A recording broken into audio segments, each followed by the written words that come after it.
Assalamualaikum warahmatullahi wabarakatuh. Oke, Kartini. Saya tidak tahu sejauh mana wawasan teman-teman, apalagi yang putri-putri Indonesia yang tiap bulan April dipaksa untuk pakai konde dan kebaya. Ya, itu Orde Baru yang punya tradisi itu. Tidak ada jeleknya, cuma kalau bahasanya filsafat itu aksiden. Esensinya juga harus ditangkap, substansinya juga harus kena. Karena setahu saya jarang yang menyelami ibu kita Kartini ini gagasan-gagasannya, kegalauannya, kemudian tawaran-tawarannya. Meskipun beliau ini kan meninggalnya masih sangat muda, umurnya baru 25 tahun. Jadi sebenarnya masih belum terlalu ibu-ibu. Ya hanya saja karena lagunya judulnya Ibu Kita Kartini, bayanganmu wis tua gitu orangnya. Padahal masih sangat muda. Meninggalnya aja 25 tahun ketika melahirkan putranya yang pertama. Jadi masih sangat muda. Mungkin seusia teman-teman perempuan di sini yang S1 atau S2. S1 semester tua. Ya. Nah, itu sekitar itulah. Ya, cuma Kartini ini menurut saya yang menonjol dua. Yang pertama kecerdasannya, dan yang kedua semangat belajarnya yang luar biasa. Semangat itulah nanti yang menurut saya perlu banyak kita warisi. Dengan segala keterbatasan zaman itu. Jadi Kartini itu kan lahirnya besok lusa tanggal 21 April. Di akhir abad akhir abad 19, awal abad 20. Meninggalnya 1904, lahirnya 1879. Pas umurnya 25 tahun. Nanti gagasan-gagasannya yang luar biasa itu sebagian besar diambil dari surat-suratnya. Surat-suratnya itu bahasanya pakai bahasa Belanda, karena dia korespondensi sama teman-temannya dari Belanda. Sekitar 10 orang sahabat-sahabatnya, yang sebagian besar perempuan. Coba dilihat tanggal itu ya, 10 hari sebelum meninggal dia masih nulis surat. Hobinya memang nulis. Meskipun dia sekolah hanya sampai umur 12 tahun. Kalau sekarang ya mungkin hanya sampai SD-nya zaman itu. Sekolahnya namanya ELS. Jadi ilmunya formalnya level SD, tapi pengetahuannya nanti kita lihat jauh melampaui zamannya. Nanti dia jadi idola di Belanda. Hari ini kalau ada yang jalan-jalan ke Belanda, ada banyak kota yang nama jalannya nama R.A. Kartini.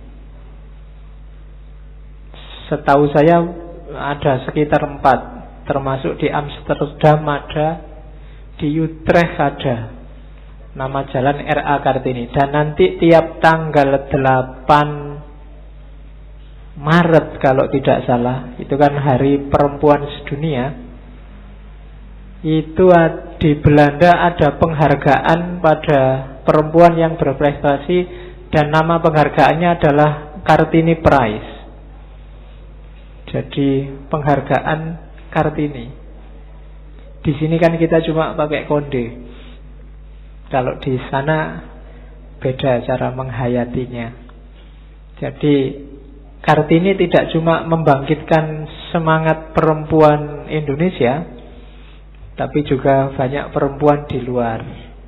Nanti karya-karyanya ini kan yang dibukukan. Yang membukukan itu salah seorang teman korespondensinya, namanya Abendanon. Abendanon itu ya dia korespondensinya sama istrinya. Cuma Abendanon ini kalau Kalau hari ini di Indonesia Menteri Pendidikan dan Kebudayaan. Nah itu dia korespondensi sama, antara lain sama istrinya. Dan beliau yang pertama menerbitkan tulisan-tulisannya Kartini, yang nanti diterjemahkan ke Indonesia 2 kali. Yang lebih dikenal terjemahan kedua dari Sanusi Pane itu yang judulnya Habis Gelap Terbitlah Terang. Itu di antara karya-karya terkenalnya. Termasuk yang terkenal juga tulisannya Pramudia yang judulnya Panggil Aku Kartini Saja. Itu juga tentang dahsyatnya seorang Kartini. Padahal hanya 25 tahun. Kalau dipotong masa belajarnya 12 tahun, karena setelah umur 12 dia nggak boleh lagi sekolah, harus dipingit, nggak boleh keluar rumah. Kalau bahasanya Mernisi minggu lalu, dia sudah harus masuk harem. Maka praktis sebenarnya dia hanya berjuang 12 tahun. Berjuang melalui tulisan. Meskipun nanti di tahun-tahun terakhir hidupnya dia bikin sekolah keputrian khusus untuk putri. Oke, itu gambarannya seorang Kartini. Ya, dia putrinya Bupati Jepara saat itu, Raden Aryo Sosroningrat. Kartini ini anak, sebenarnya istri pertama. Cuma istri pertama, ibu kandungnya bukan bangsawan, dari rakyat jelata. Ibu kandungnya ini, kalau pakai bahasa hari ini itu anaknya mandor. Cuma Pak Bupati ini jatuh cinta, namanya Ngasirah, dan dinikahi. Dari Ngasirah ini nanti punya anak 8. Cuma adat saat itu tidak boleh dia jadi bupati kalau istrinya bukan bangsawan. Akhirnya menikah lagi sama ibu tirinya Kartini, namanya Raden Ayu Wuryan, masih keturunan dari bangsawan Madura. Ada yang Madura di sini. Itu ibu tirinya Kartini. Saudaranya 11, yang dari ibu kandungnya 8, dari ibu tirinya 3. Kartini anak nomor 5, tapi anak perempuan pertama. Berarti nomor 1, 2, 3, 4 laki-laki semua. Nantinya Kartini nikah juga. Ini berarti kan bapaknya poligami. Kartini juga jadi istri poligami, karena nanti suaminya sudah pernah menikah 3 kali sebelumnya. Dan ya situasinya memang begitu. Seperti apapun Kartini memberontak, dia susah melawan adat sendirian. Meskipun nanti belakangan dia bisa beradaptasi dan sudah agak terhibur ketika bisa mendirikan sekolah keputrian itu dan diizinkan oleh suaminya. Jadi itu gambaran hidupnya Kartini. Apalagi ya biografinya, kalian mestinya sudah ngerti. Kalau kalian paling ngertinya cuma harum namanya gitu aja toh. Di luar itu kamu tidak ngerti. Pokoknya ibu kita Kartini harum namanya, dan Kartini itu pakai konde kan, itu aja. Oke, jangan salah, perjuangannya berat. Dia menghadapi 3 budaya sekaligus: patriarki, feodalisme, dan kolonialisme. Yang 3-tiganya dia benci, meskipun dia bangsawan. Jadi beberapa anaknya Sosroningrat ini agak tidak suka kolonialisme, patriarki, dan feodalisme. Yang terkenal selain Kartini, kakaknya langsung, namanya Sosrokartono. Ya, jadi kalau yang laki-laki komplain, kok adanya Hari Kartini Pak? Tidak ada Hari Kartono. Ada kakaknya Kartini, harinya aja yang tidak ada. Ya, Sosrokartono ini luar biasa. kemampuan spiritualnya luar biasa, kemudian karir intelektual dan juga karir politiknya juga luar biasa. Sosrokartono ini wartawan perang pertama dari Indonesia. Cuma dia tidak di Indonesia wartawan perangnya, levelnya sudah internasional. Sempat jadi penerjemah Liga Bangsa-Bangsa zaman itu juga. Itu Sosrokartono. Dan spiritualitasnya tinggi. Dia terkenal jadi wartawan, selalu dapat berita yang pertama. Cuma mungkin karena spiritualitasnya tinggi, tidak ada satu wartawan pun tahu, dia tahu.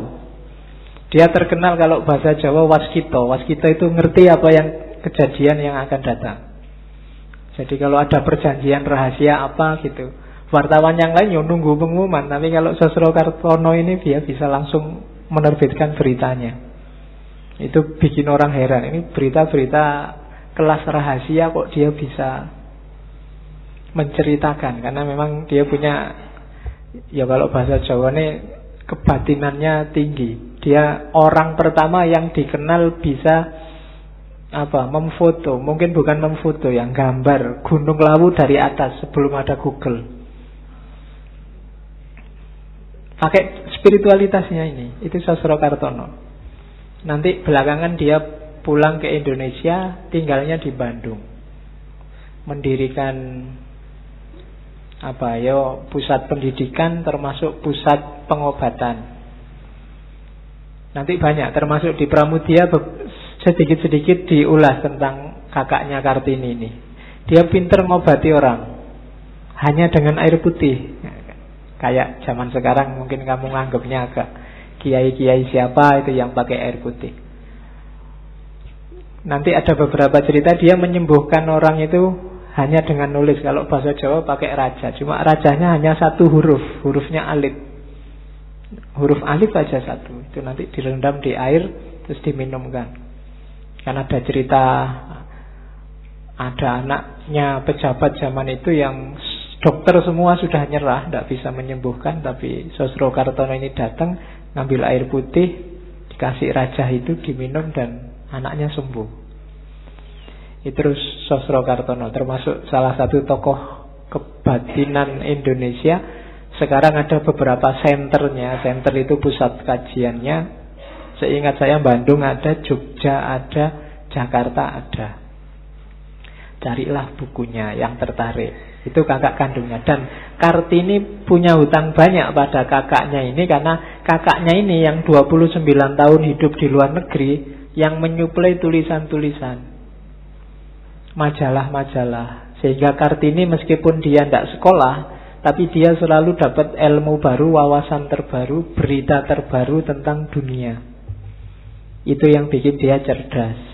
Jadi sekolah itu tidak terlalu penting. Yang penting rajin baca, itu kamu bisa meletik. Itu versi gayanya Kartini. Jadi dia tekun baca dan mau nulis. Segala unek-uneknya dia tulis. Ya nulisnya kalau zaman dulu pakai surat, karena mungkin lebih enak artikulasinya kalau surat. Surat itu kan kayak orang curhat dan bisa menguras isi pikiran. Itu surat, lebih enak. Kalau hari ini kan surat sudah tidak membudaya lagi. Kamu sudah main WA, main Facebook, Twitter, itu kan karakternya terbatas. Nggak bisa santai, nggak bisa Assalamualaikum, semoga kesejahteraan atasmu, tidak ada. Kalau Facebook kan kamu langsung ngomong apa, di WA apalagi kan. Kadang-kadang ngomong aja kamu males, cuma dikasih gambar jempol lah, dikasih gambar orang meringis lah, dikasih gambar gitu. Mau ngomong I love you aja cuma dikasih gambar itulah. Jadi kurang romantis.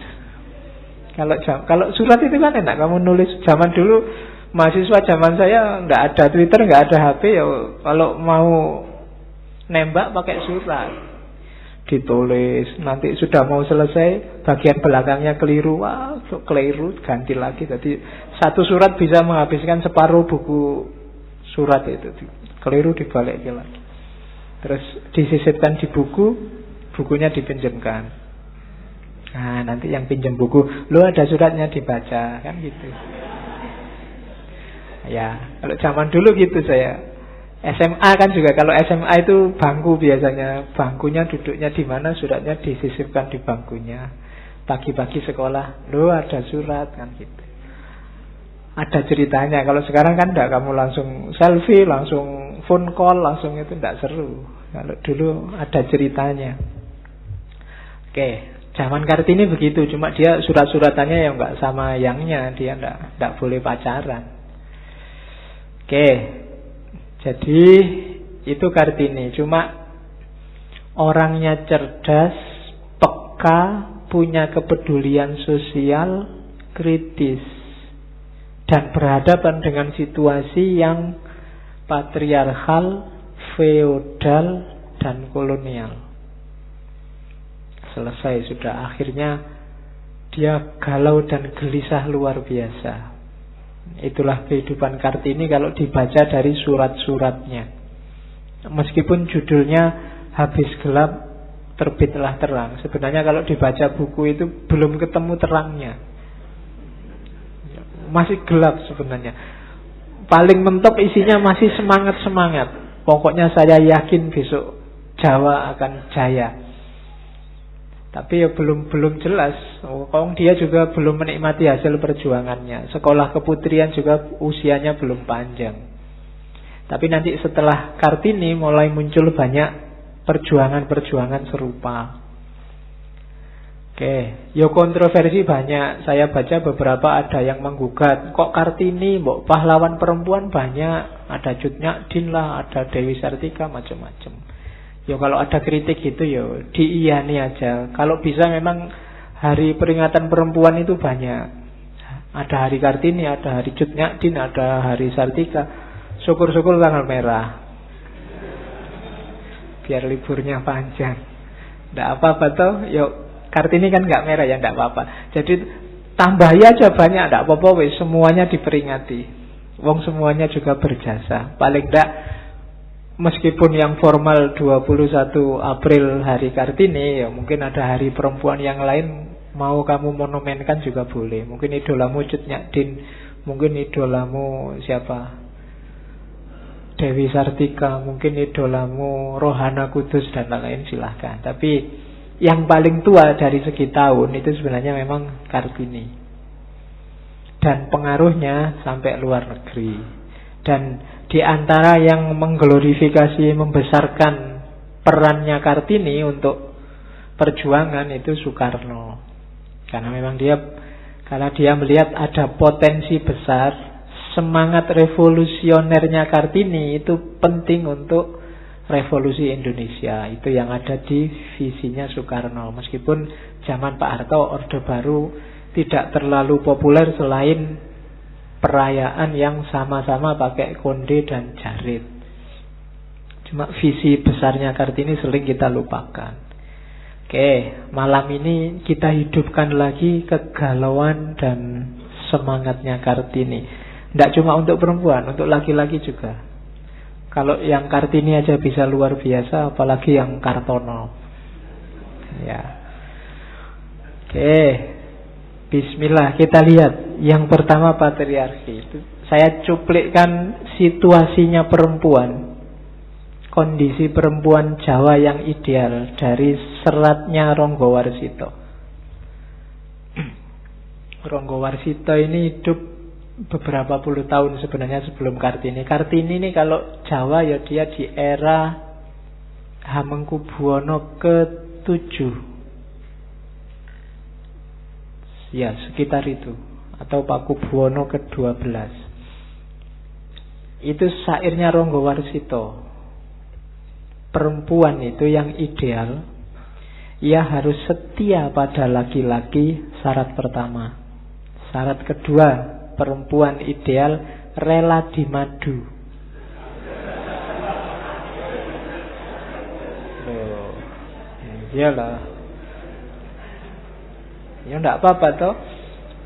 Laki-laki berhak memadu, cuma perempuan berhak meracun. Oke, terus. Yang ketiga cirinya mencintai suami, pasti ya. Terus terampil cuma dalam pekerjaan perempuan. Yang selanjutnya pandai berdandan dan merawat diri. Terus sederhana, pandai melayani kehendak laki-laki, menaruh perhatian pada mertua, dan gemar membaca buku-buku yang berisi nasihat. Nah, orang Jawa zaman dulu, khususnya yang bangsawan, itu punya kriteria itu kalau mau nyari istri. Cuma nanti katanya Kartini lebih ekstrim lagi. Kalau ini bahasa sekarang namanya nyinyir. Apa nyinyir itu kan populer sekarang. Satir. Seorang gadis Jawa itu katanya Kartini adalah sebutir permata, pendiam, tak bergerak-gerak, seperti boneka kayu. Bicara hanya bila benar-benar perlu, dengan suara berbisik. Jadi kalau ada perempuan Jawa kok kalau ngomong berawakan, suaranya wah gitu. Katanya orang Jawa enggak ideal. Ya, kalau ngomong harus berbisik pelan, mendesah-desah dikit enggak apa-apa. Oke, jadi suaranya harus berbisik. Katanya Kartini sampai semut pun tak sanggup mendengarnya. Iya, itu ngomong apa itu tak dengar kan gitu. Ya. Berjalan setindak demi setindak seperti siput. Jadi tidak boleh perempuan jalannya begagah terus, jalannya harus pelan-pelan setindak-setindak. Tertawanya halus tanpa suara. Gak boleh wah, gak boleh. Tanpa membuka bibir, apalagi wah, buka bibir aja gak boleh. Oke, kenapa? Karena gak boleh kelihatan giginya. Sungguh buruk niat kalau giginya tampak seperti luwak. Ya, itu nyinyirnya Kartini pada tradisi bagaimana orang melihat perempuan yang ideal. Kategorinya semua kategori fisik. Tidak ada yang kategori pinter kah, cerdas kah. Pokoknya semua dilihat dari fisik. Cara jalan, cara senyum, cara semuanya kategori-kategori fisik. Itu yang dihadapi oleh Kartini. Termasuk yang dari Ronggowarsito tadi. Wanita Jawa ideal. Nah itu problem. Oke. Problem patriarki. Nah, kegelisahan besarnya Kartini itu ya kegelisahan perempuan.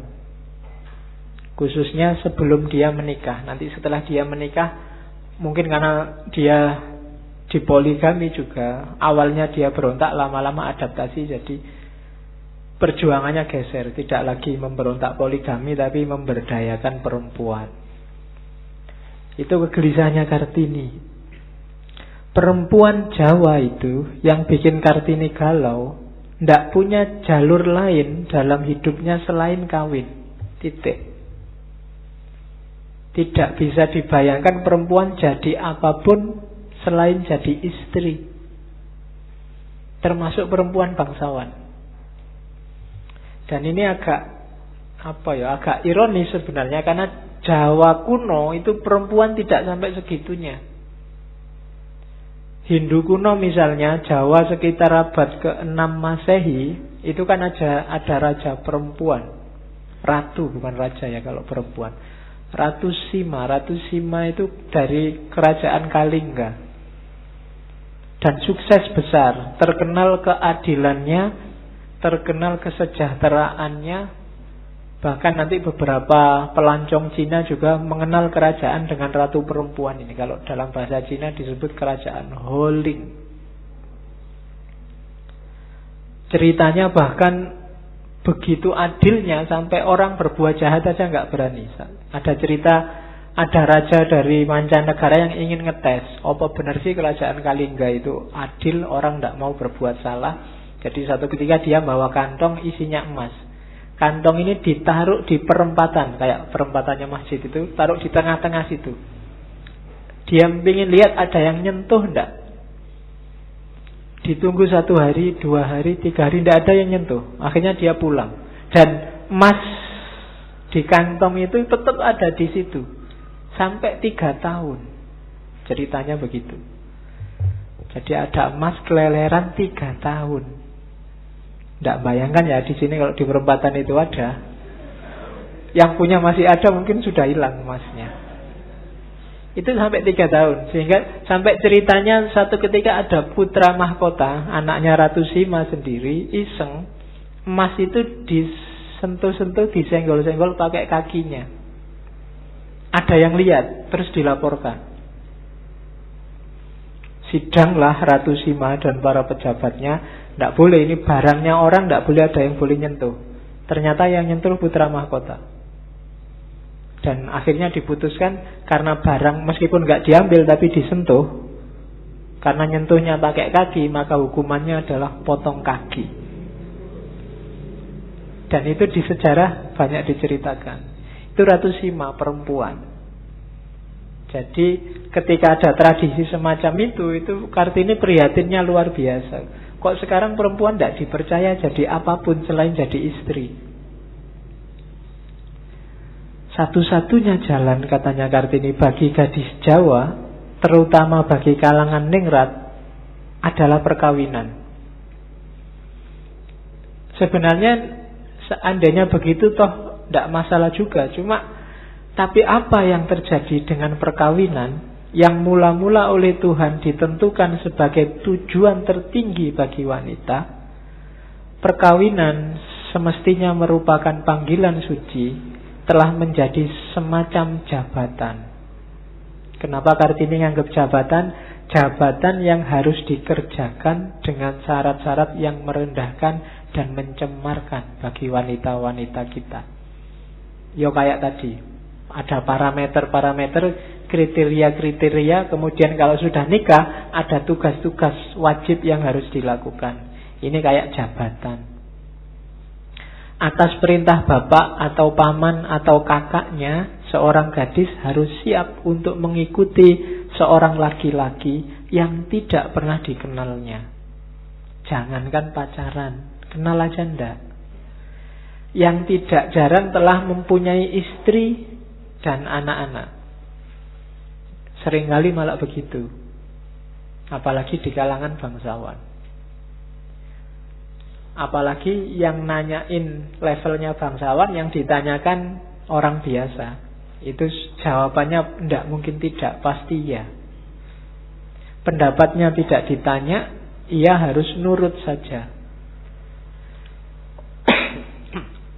Jadi itu kegelisahan pertama seorang Kartini.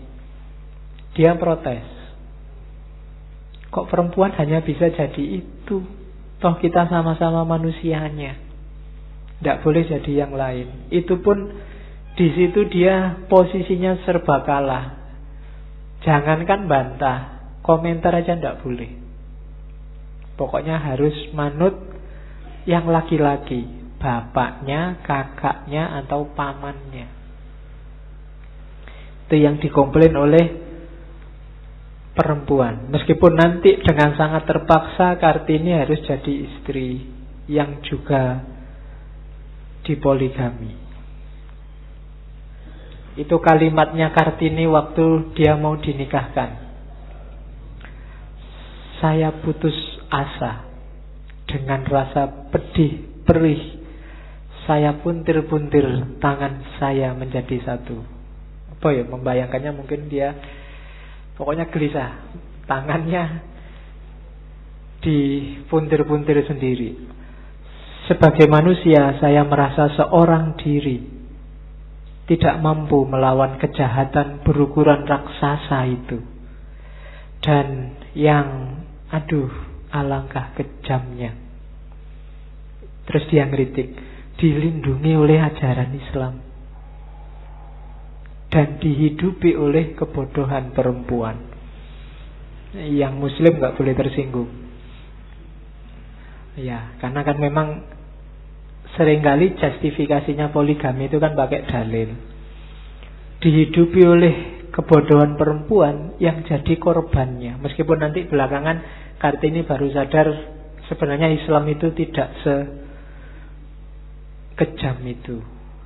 Cuma dia tidak ngerti aja. Karena nanti belakangan dia ketika sudah paham Islam, dia baru ngerti indahnya ajaran Islam. Di antara gurunya nanti Kiai Soleh Darat yang dari Semarang.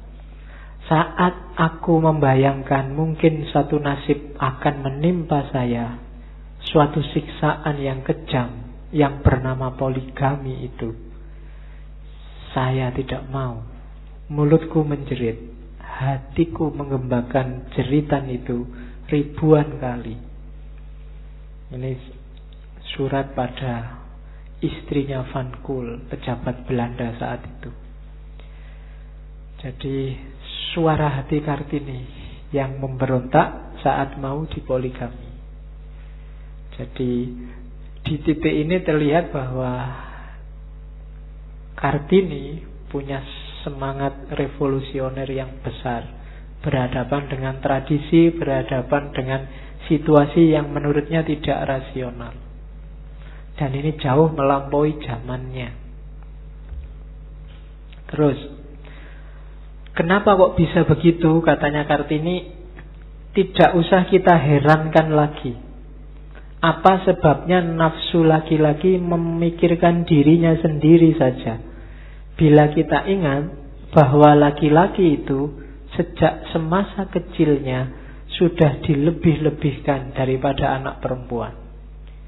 Dan semasa anak laki-laki itu sudah semasa kanak-kanak, laki-laki itu sudah diajar merendahkan derajat perempuan. Bukankah acap kali ku dengar seorang ibu berkata kepada anaknya laki-laki bila ia jatuh lalu menangis, "Cis, anak laki-laki kok nangis, ndak malu seperti anak perempuan aja." Itu kan logikanya sederhana. Berarti nangis itu memalukan, kayak anak perempuan. Berarti anak perempuan juga memalukan. Atau nangis itu kebiasaannya anak perempuan, ndak level laki-laki itu nangis, kan gitu. Itu secara nggak sadar menanamkan ideologi bahwa aku laki-laki ndak boleh kayak perempuan, bikin malu aja. Berarti perempuan itu bikin malu. Dan tradisi semacam ini tidak sadar, tapi kita secara nggak sadar bahasanya Kartini menanamkan kejahatan terhadap perempuan dalam diri laki-laki, menanamkan egoisme laki-laki. Jadi ya ndak heran budaya patriarki yang meminggirkan perempuan ini terus subur terus. Wong memang kita yang mupuk, perempuannya sendiri ngajarin anaknya semacam itu. Jadi orang ditindas, dia tidak sadar ditindas, malah melanggengkan penindasan itu, diwariskan. Kartini nanti banyak diskusi sama ibunya, ya dia banyak tidak